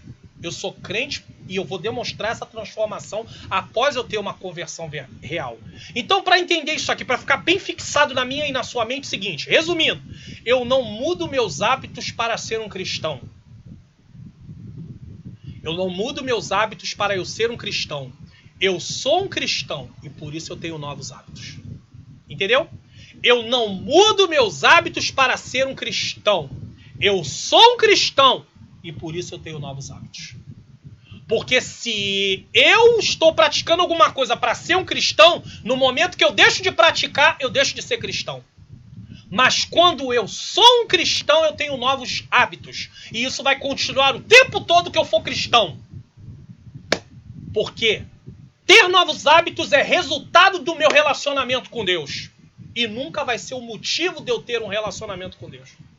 Deu para entender? Não é o que eu faço que me transforma em cristão. Eu sou um cristão através do relacionamento que eu tenho através do que Cristo fez. Subtópico 3. O ensino da palavra dá conhecimento. A igreja de Corinto foi enriquecida porque pelo ensino da palavra de Deus havia recebido conhecimento. 1 Coríntios 1:5. pois nele vocês foram enriquecidos em tudo, em toda palavra e em todo conhecimento. A falta de conhecimento de Deus nos destrói, pois andamos em nossos caminhos. Aí nós devemos considerar algumas coisas. Vamos lá, letra A. O conhecimento consolida a força, porque pelo conhecimento podemos saber o que nos é dado gratuitamente por Deus. Se eu sei o que eu tenho de Deus, eu sou fortalecido nisso. Se eu não sei, eu não tomo posse. Pelo conhecimento da verdade podemos alcançar plena libertação. João 8,32. Pelo conhecimento podemos saber que Deus quer que todos os homens venham ao conhecimento da verdade. 1 Timóteo 2,4. B. Pelo conhecimento podemos saber como agradar a Deus. 2 Coríntios 5,9. Agradar a Deus não é resultado da nossa própria força. Eu não consigo agradar a Deus através da minha força humana. Mas o próprio Deus nos dá graça para agradá-lo. Então é uma ação de Deus através do Espírito Santo na minha vida. Às vezes a pessoa fala assim, eu tenho que ter força de vontade para mudar. A minha força só não vai me mudar. Eu preciso ter força para pedir a Deus de mudança, mas o operar a mudança não é minha. É Deus que opera a mudança na minha vida. É errado quem fala isso. Não, você tem que ter força de vontade para se mudar. Não, você não tem como se mudar. É impossível me mudar. Quem me muda é o Espírito de Deus. Eu tenho que ter força para pedir a Deus mudança, mas a operação da mudança é Deus quem faz. Aqui está uma questão muito importante. Muitas pessoas são ensinadas que depende unicamente de nós agradar a Deus e isso não é verdade. Como foi dito, a natureza pecaminosa em nós nos impede de sozinho nos voltarmos para Deus. Por isso precisamos da graça dele. A graça que é o seu favor imerecido nos dá condição para obedecê-lo. Entender isso é um alívio, porque senão a gente fica carregando um fardo que não suportamos. Pois em nossos corações pediremos a ele, em nossas orações pediremos que ele nos ajude a obedecê-lo, ao invés de tentarmos agradá-lo sem resultado, apenas com nossos esforços. Então qual é a minha parte? Eu aprendo a palavra e vejo que estou praticando coisas que não devo. Coloco meu joelho no chão ou me coloco em oração a Deus e falo com Deus, Senhor, eu reconheço que eu tenho errado nesse ponto e eu te peço força para poder não fazer mais o que eu estou fazendo.